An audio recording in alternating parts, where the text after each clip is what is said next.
Welcome to my channel. My name's Jared. This is another Sunday update video. I also post silent build videos on most Wednesdays and Fridays, so be sure to check those out as well. Today, we're going to talk about the 356 and the Model T. Okay, so unfortunately I didn't get enough work done on this car to post a video this last Friday, but I am making good progress. So we're going to go over that now. But first, I just kind of want to touch on what's going on with the car, the overall plan. So people have started to question now, why have I put in the interior and the windows without finishing the body work? So if you haven't followed along, if you're new to this project, I'm not painting the car. The car is almost entirely original paint. All the panels are original, and the plan was never to try to paint it. If I did want to paint it, there's no way that I could use this roof. I'm pleased with how well it came out, considering how bad it was. But it's definitely not usable if you wanted to paint the car. I mean, the fit is not correct. There's no way I'm gonna put Bondo on any of this and paint it. It would look terrible in the end.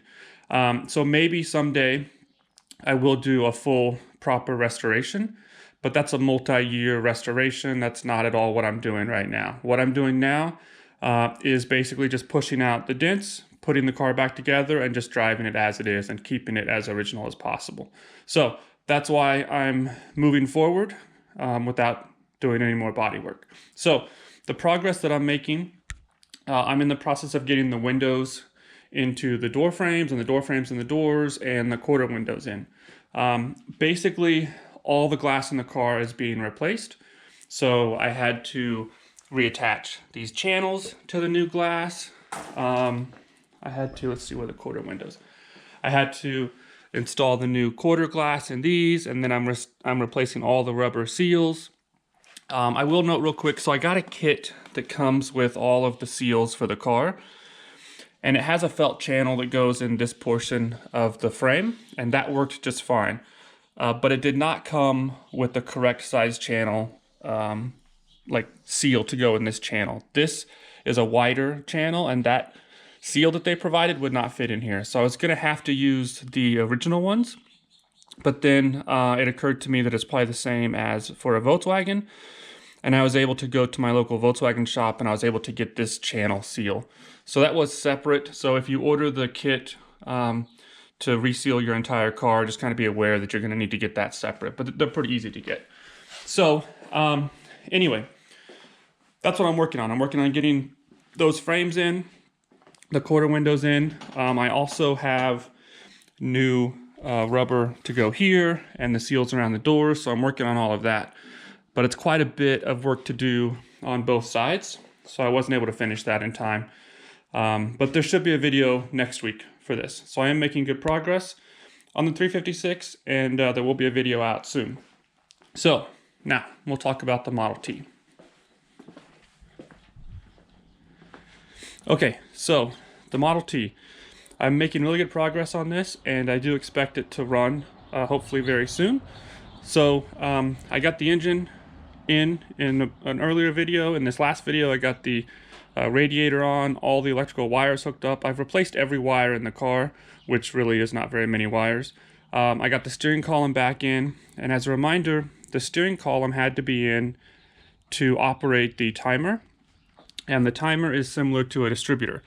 The timer, you adjust, it doesn't have any kind of automatic advance like a modern distributor, a more modern distributor. You have to advance and retard the timing manually. So I needed the steering column in to be able to operate the timer, and then also that's how you operate the throttle. So to put the steering column in, I needed to clean up the dash. So we did that. We pulled the dash out, cleaned that up, painted it, put it back in. Found out that the clock is a mechanical wind-up clock, so that was really cool. It actually still works. So all of this is back in. It's looking much better. Again, you can see the dash is not perfect, right? There's still a lot of pitting from the rust. So I cleaned the rust up, protected it with rust reformer, and then painted over it. But again, I'm not going for a perfect finished look. I'm just cleaning it up and making it so that it can be enjoyed and driven as it is. So that's where we are with the the engine, and it should, like I said, it should run very soon. I believe in the next video, I will probably get it running. The next step is going to be to rebuild the carburetor. I still need to go through the fuel tank and either clean that so I can use it right away, or I have a separate kind of external fuel tank that I might be able to use temporarily. But there are a few things that still need to be done down below. So I've recently got new bolts and springs for this because those springs were broken. And originally there was an oiler. There was a little plate that bolted onto the front of the oil pan, and it just used one of the bolt holes to allow oil to come through the plate, and then there was a hose that moved that oil back and distributed it into the transmission. And the hose for that oiler system is really damaged. It's like a metal pipe, it's like a copper pipe, and the end is really badly damaged, and I can't get it to seal, and it would leak really bad. So for now I'm going to put the bolts, that's why I left those bolts out though originally. So for now I'm going to put those bolts in, so that's sealed, and then there are a few valves. You can kind of see these holes here. That's where there are two little valves that you open to let oil run out, and that's how you check the oil level.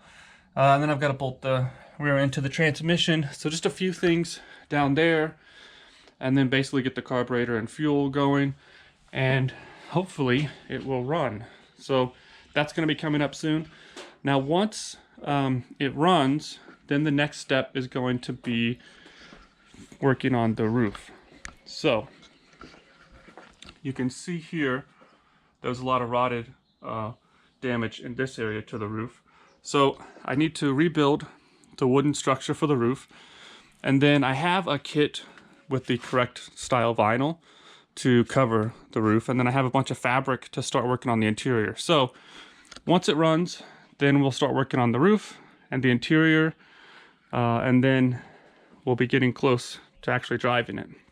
So good progress all around on the Model T. Now real quick, some people, you could see all the droppings from the termites still that are in the roof.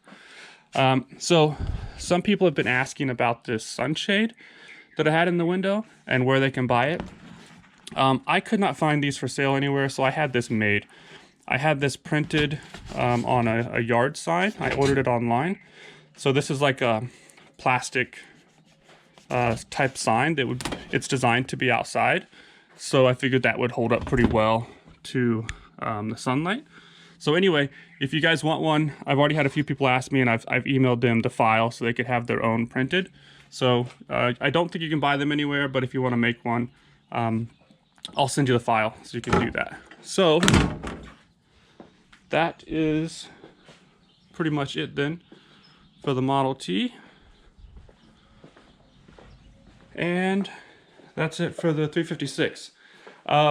So for the Model T, again, real quick, once it runs, I am going to move that out and then do a few other projects on that area. So I will have some stuff coming up soon on the Land Cruiser, as well as a few other old projects that I'm going to bring back in and do some final touches on them. So that's going to be coming soon. But okay, so that's it for this week. Thanks for watching, guys. If you haven't already, please consider subscribing.